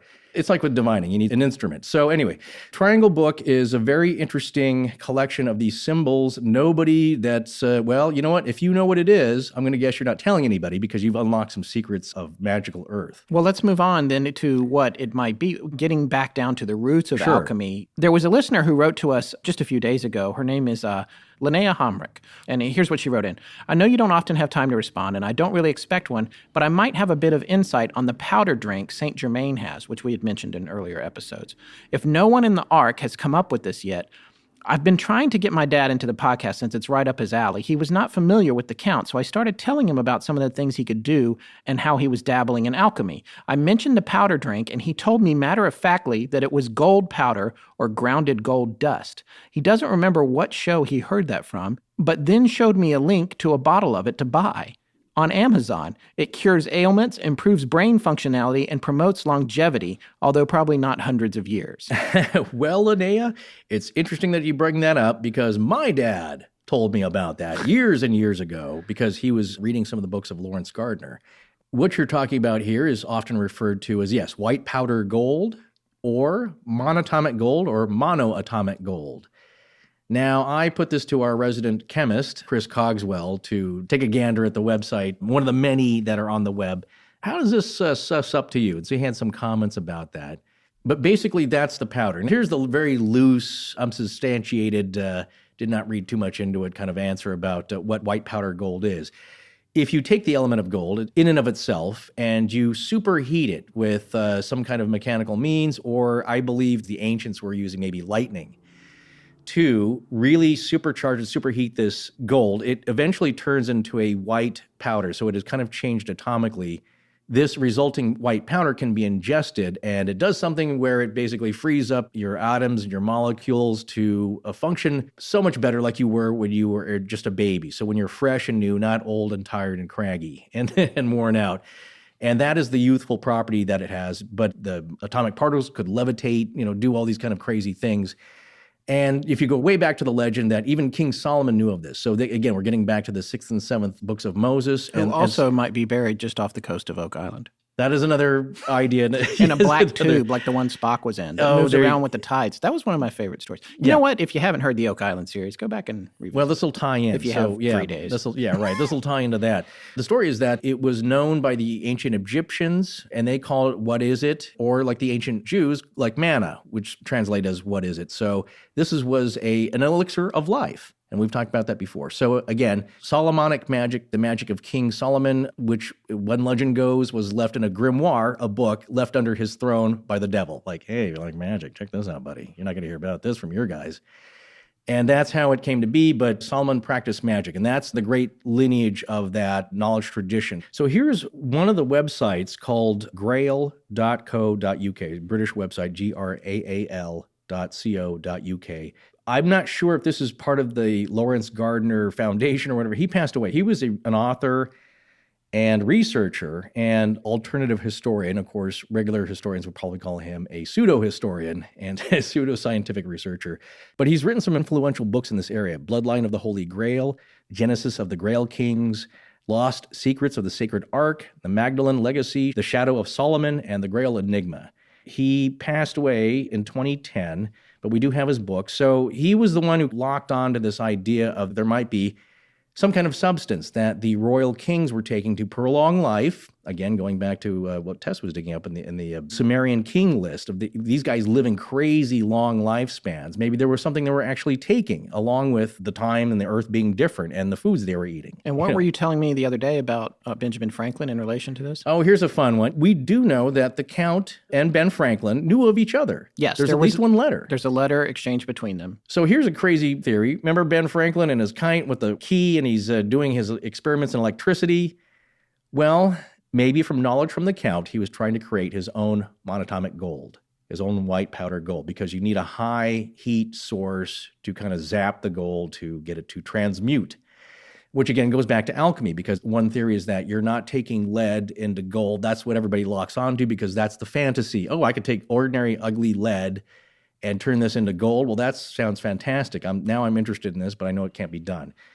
But it's a transmutation of a form of gold itself. So you're going from gold to a different form of gold, which has different properties. What did Cogs have to say about ingesting this material? And this is also from the Lawrence Gardner site here, grail.co.uk. So it's basically what's called an Ormus product and M-state elements.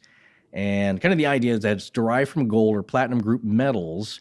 And these are transitional elements. And these turn into a white powder substance that you can ingest, or I guess mix into a tea, and they have different properties. But the research has been pioneered by David Hudson in the 1980s, and he came up with the name ORMEs, or orbitally rearranged monatomic elements. So a lot of people will call these ORMEs, and at very high heat, the material weight of these M-state elements, is what he calls them, will reduce substantially, even to the degree that they will levitate. And in specific circumstances, they also have the ability to become superconductive and to resonate in parallel dimensions. Well, so that's right up there with spooky action at a distance. Yeah, there's quantum physics. Well, now you're on the bleeding edge of theoretical physics and subatomic particles behaving crazily. We're still looking entanglement theory and all that. We're still looking for a theoretical physicist for the arc. To really blow this up, but give it a hint of scientific weight here. Validity. So, yeah, exactly. Some gravitas.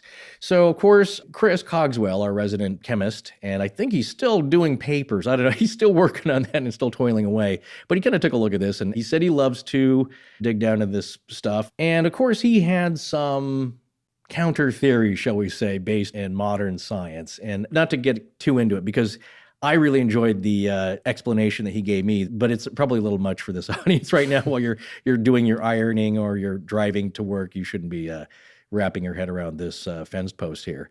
But basically what he's saying is that the ideas don't really hold up, or it's kind of an oversimplification or a misunderstanding of the terms monatomic and diatomic. And so to read a little bit from his explanation to me directly was their claims that these materials are monatomic or diatomic, at most comically misused, a common scientific term. To be monatomic means made up of one atom, a state that is impossible in nature outside of pure vacuums or very low pressure/temperature regimes.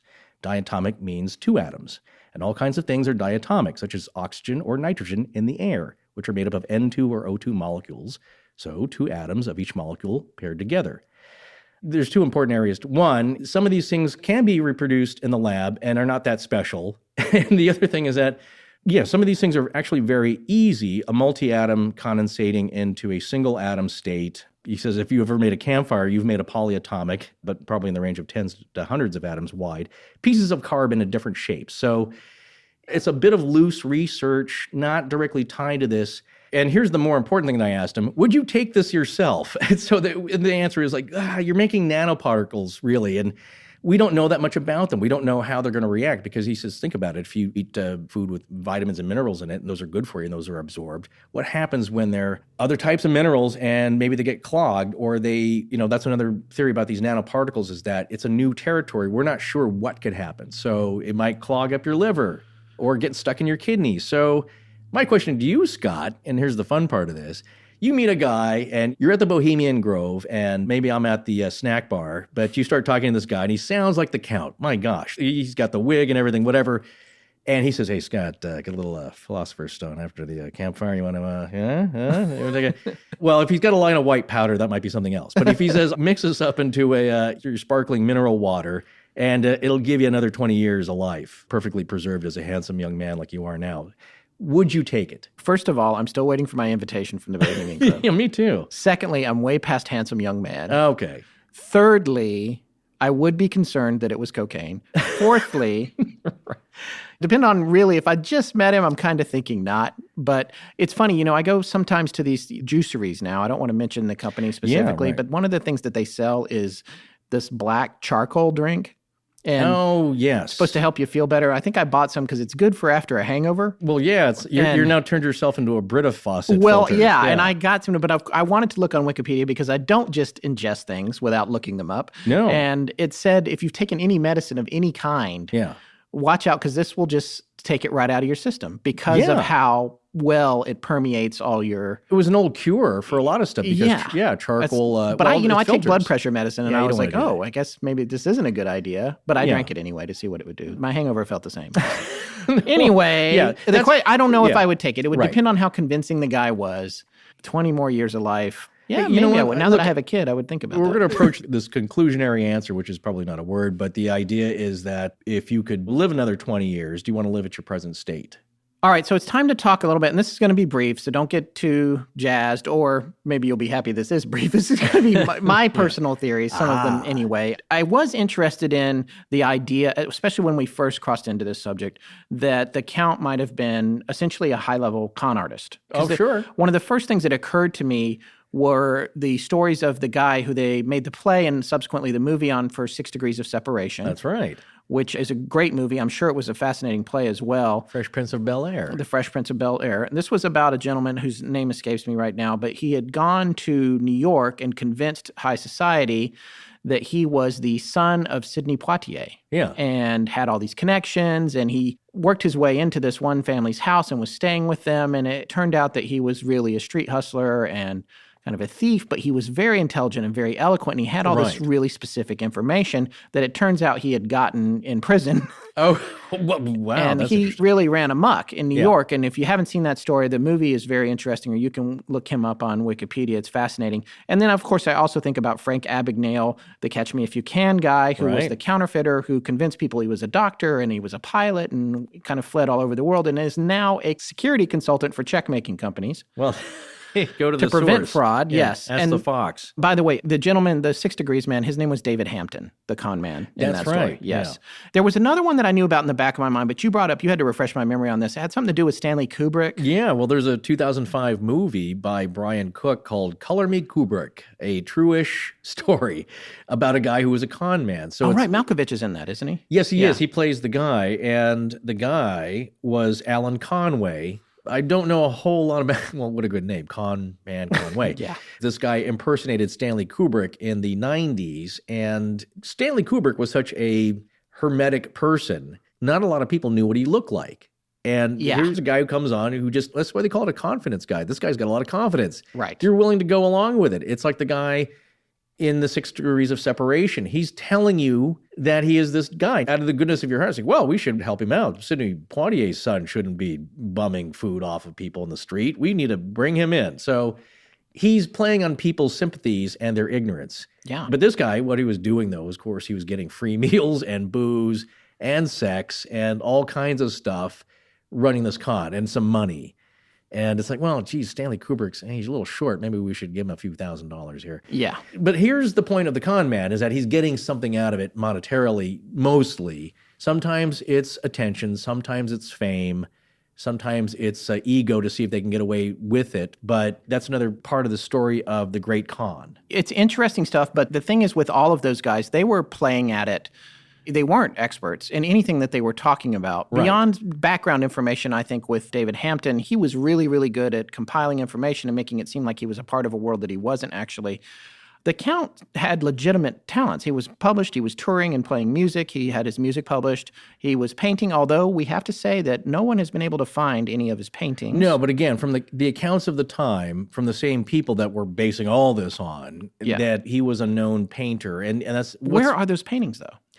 They're in people's private collection. Where's the painting that is supposedly of him that there's an engraving of? That's all we have. So the picture Right, that you that one see, picture. the one main image of the Count, is an engraving made by Nicholas Thomas in 1783, which is taken after a painting then owned by the Marquise de d'Urfé. And if you remember, she was, I believe, one of the Count's students. So it makes sense that At she Chateau would... de Chambord. Yeah, she for would have alchemy. Exactly. So she had a painting So where commissioned. did her painting go? Well, who knows? Where did the Count's stuff go when he died?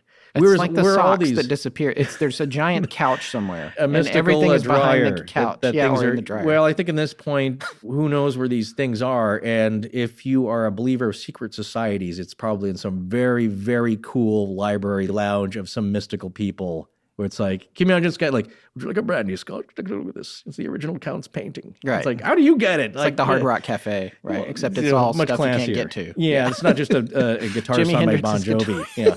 So these things, and I'm sure some writings of his other stuff, you have to realize that we've talked about this before. It's in the great Hermetic traditions and the Masonic traditions.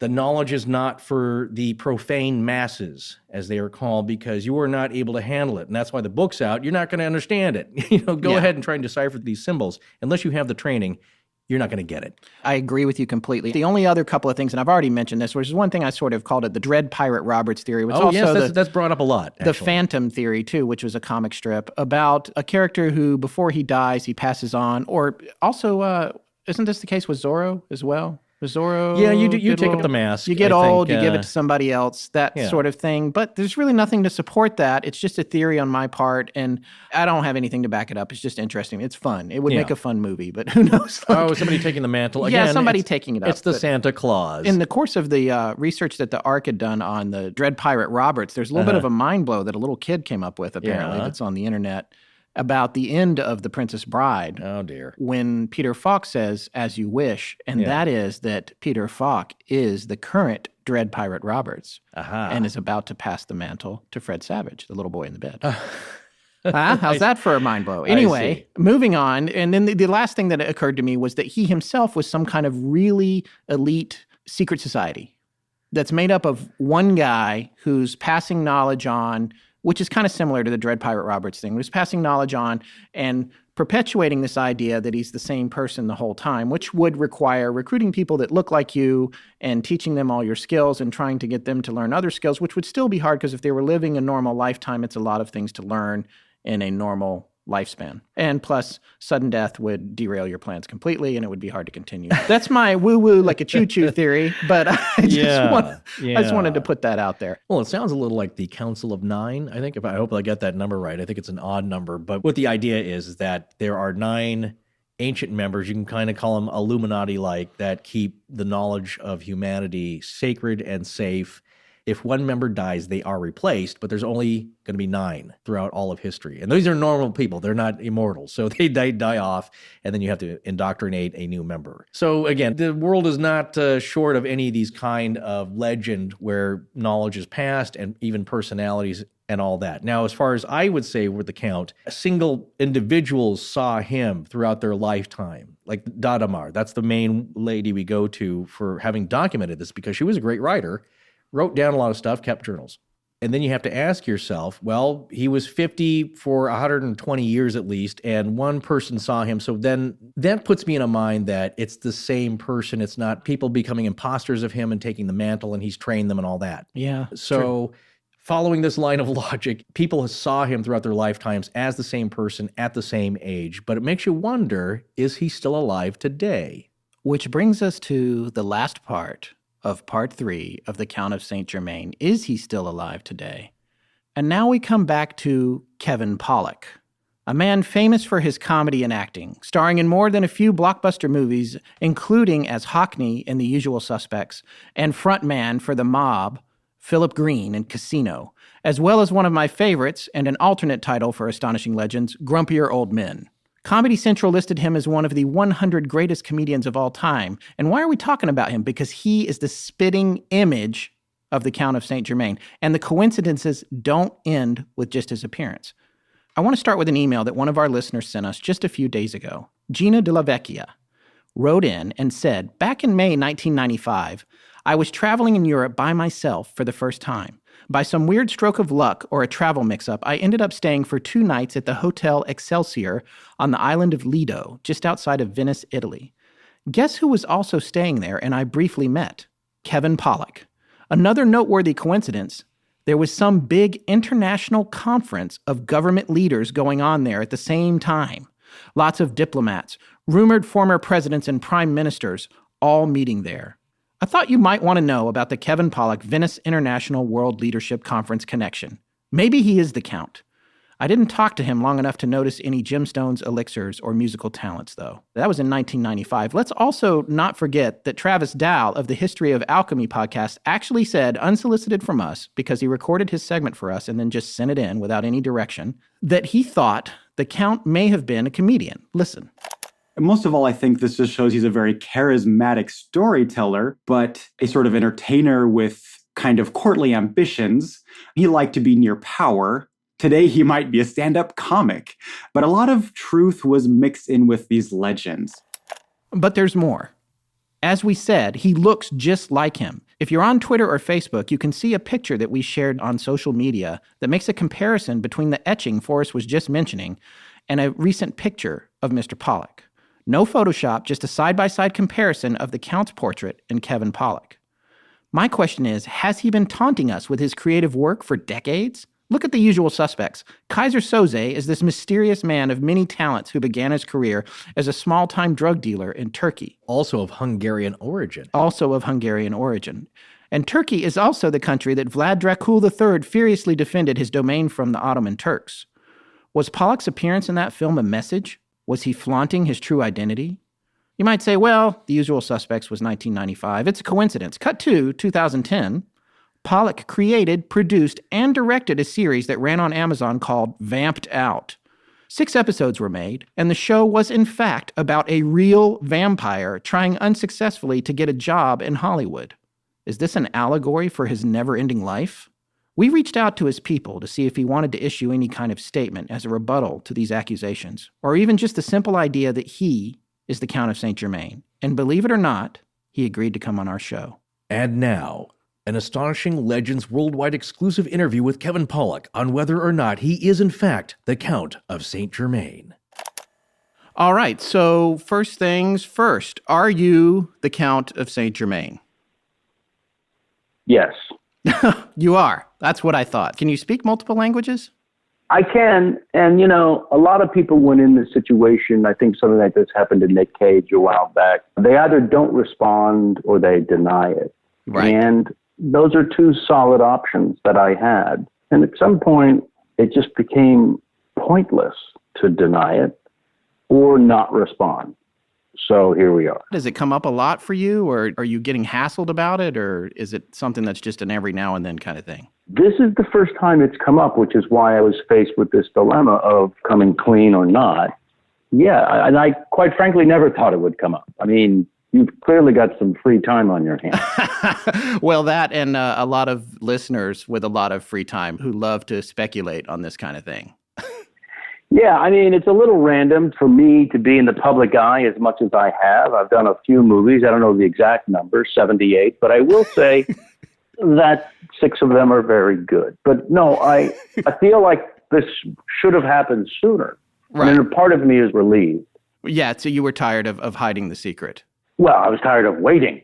Tired of waiting. Yeah. You want the recognition for it. It's not so much that I wanted as much as I thought this date would come sooner. I started to feel a little disappointed, a little neglected. As the Count, it seemed like no one cared about him. They certainly have cared about me for a little while, which was nice. But, it's not the same. Do you have any issues with being several hundred years old, or you feel okay with that? Oh, I have issues. Yeah. Oh, buddy. Oh, buddy boy, do I have issues. First of all, changing with the times, not as easy as it might seem on paper. Right. How many times can you say the kids today before it gets a little old? So what happens when people start to realize that you're not aging like they do? Well, I have to move a lot, don't I? Yeah, sure. I've been married 17 times. Uh-huh. Do you have any favorites? That doesn't seem fair. Well, I mean, I figure they've been gone a long time, Not all gone. Some, again, I just have to keep moving. Right. So they don't know. Before I decided to pursue this career in films and other forms of entertainment, that was a real big gamble for me. It was almost thumbing my nose at the facts, which were no one will ever know. Before I was known from entertainment, there was a very high likelihood that no one would put these two things together, right? Sure. You're not going to see me as a pharmacist and go, isn't that the Count? But you put your face out there enough, and sure enough, geniuses like you put it together. So again, a part of me is grateful. Right. Are you still dabbling in world affairs, or are you just sticking to the entertainment side of things these days? I really did have to leave all that behind in order to take on this current persona of the squat, multi-talented Jew. What are you going to do when that runs its course, if it ever does? Well, of course it will. I'll have to fake my own death, I suppose. Which you've done before, I'm sure. Many times. But again, this famous comedian persona that has to either die or go missing mysteriously, that's one of my favorite exits. Big fan of the mysteriously missing. Yeah, that works. Or you could do something like Andy Kaufman, I imagine. Andy Kaufman was more speculation on his fans' part who just didn't want to believe that he was gone. I mean, there were some people who were, in fact, eyewitnesses. So there's a few ways out. I kind of like the Elvis exit a little bit, but then you have to leave a body behind, which I'm not able to do. Maybe the exploding boat, dental records kind of thing. Certainly used that once before. You just need a second set of false teeth, that's all. Right. Then when you come back, what do you want to be next time around? Well, that's the excellent question. And that's, in fact, something I wanted to get to in terms of your fans. I'm open to suggestions. Okay. I've sort of run the gambit a little bit. So, man, oh man, I could really use some help figuring out where I go after this. So you've gotten kind of bored? Well, I haven't gotten bored in my current incarnation. I'm enjoying this version. But now that the cat's out of the bag, I sort of feel like, well, you know what? Let's involve people. Let's get people going. And then only your fans maybe will know when their suggestion pops up later and they start to do some new math. We're not talking about a rebirth. We're talking about the mysterious ending of one, and then I just have to pop up at a new profession, a new way of life, and I am wildly open to suggestions on what that might be. Okay. Well, that's good. Then we'll see if our listeners have any ideas for you. Your podcast is called the Kevin Pollock Chat Show. Is that correct? It is. I find it helpful to put your name in the title. Difficult to get fired. Yeah. Clearly, if I may, just in terms of guidance for the suggestion from your fans. Yes. A lot less high profile. Right. Something lower profile. A little easier to hide. Yeah. This clearly was, I've had enough. I hope somebody finds out. Does nobody care anymore? Yeah. About the Count. And by the way, I'm not opposed to that. Just coming out as the Count. I mean, if your fans think that's the way, I just don't want to be poked at and prodded by scientists. Right. Yeah, I can understand that. That's my biggest concern. I was abducted by aliens once about 130 years ago, and I can tell you firsthand it is not a pleasant experience, and I can only assume that our government would be even less respectful. I think that's entirely true. I mean, certainly if Alien Autopsy has anything to tell us about those kinds of stories, I don't think any of our audience has enjoyed alien abductions, the ones that we've heard from. Yeah, not too far off the mark. Right. Well, that definitely puts this thing to rest. I think it's thrilling for us to have actually found you after all these years and to get you on record admitting that you are the Count of Saint Germain. I mean, it was kind of fun as you were stumbling through this guessing game. And also, it felt like you were sort of saying comedically with the sense of irony. It couldn't possibly be Kevin Pollock, could it? And then at one point, I felt like maybe they were making fun of Kevin Pollock, which wasn't a high mark for me. Sure. But then I realized, oh, I see. I got the joke, which is let's take a famous face and suggest that there's a connection, there's a similarity. And for brevity, it's not bad. I felt like I realized, oh, I'm not the butt of the joke. The joke is, isn't it weird that someone allegedly famous now is in fact the Count from all those years ago, or could be. And then that's funny. I get it. And then I thought, you know what? Let's double down. Let's come clean. And I really started to feel fantastic about that. So really, I'm just wanted to thank you first for the joke including me in the world of that joke. Again, I accept it, not at my expense. You know, there was a moment, I don't know if you ever watched Parks and Recreation. I did. Pollard. My wife used to work there. Yeah, so, oh, really? So she might be able to validate this. Big fan of the show, and they did a Halloween episode. Yes. And around that same time, Amy Poehler's character was going for re-election. Yes. And she was sitting at her desk with her computer open, and she's being interviewed about her re-election chances. And she glances over at her computer and says, "Oh, Kevin Pollock's birthday is the day before Halloween," in the middle of nothing. There again, you know, to be a part of pop culture or what have you was pretty fantastic. In fact, it was a high point until you. Well, thank you. We are truly honored. And I really appreciate your taking the time to go on the record and set everything straight. Hey, listen, I've had a lot more free time on my hands as a character actor than I ever had as a Count. Well, thanks again, Kevin. Thanks for your time, or should I say the Count. And I will put a thing out for our listeners to see if they have any suggestions about where you should go next. And I'll get those forwarded to you if you're looking for some ideas. Yeah, first of all, your thanks for your time joke was not lost on me. And secondly, I would offer a autographed copy of my book that came out a couple of years ago called How I Slept My Way to the Middle. Okay. I would offer an autographed copy of that to the fan listener who is selected as the winner, the best, for my next life. Okay, great. I will make that known, and we will get that sorted out and see what people can come up with. I look forward to it. I tell you what, why don't you and your staff put together maybe like a top 10? Okay. I'll come back on and we'll discuss the winner. That sounds great, Kevin. I would feel good about that. That sounds great. Thank you so much. I really appreciate your getting on the phone with us today. My pleasure. Thank you. All right. Talk to you later. Bye. Right. So I know we've made fun of this phrase on our show, but mystery solved. If you think you've got a great idea for his next incarnation, email us at astonishinglegends@gmail.com with the words Count Contest in the subject line and a brief 2 or 3 sentence description of what you think would be the ideal cover for Kevin Pollock's, the Count of Saint Germain's next life. In a few weeks, we'll go through all the suggestions, and our staff will select the top 10 for Mr. Pollock and compile a list from which he will choose a winner. The winner will receive everlasting knowledge of the ancients, as well as an autographed copy of Kevin's book, How I Slept My Way to the Middle, Secrets and Stories from Stage, Screen, and Interwebs. Please remember to put Count Contest in the subject line of your email and send it to astonishinglegends@gmail.com.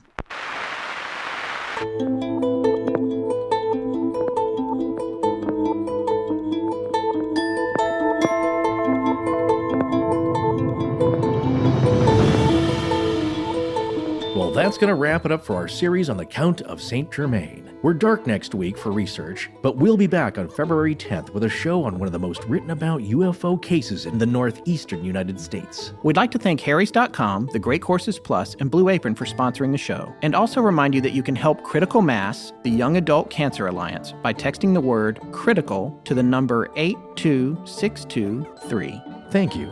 Special thanks to John Bolin. I'm Keith Hughes. I am Rachel DeBose from Ilschwang, Germany. I'm Joseph Mealy, and I give permission. And I give permission to Astonishing Legends to use my voice however they see fit, galaxy-wide, in perpetuity. Our show is edited by Sarah Voorhees, and the theme is by Judson Crane. Sound design is by Ryan McCullough. Special thanks to the ARC and its lead researcher, Tess Feifel. But most importantly, we want to thank our listeners. You can find us online at astonishinglegends.com, as well as Facebook, Patreon, Twitter, Tumblr, Google+, and Instagram. Copyright Scott Philbrook and Forrest Burgess. Good night.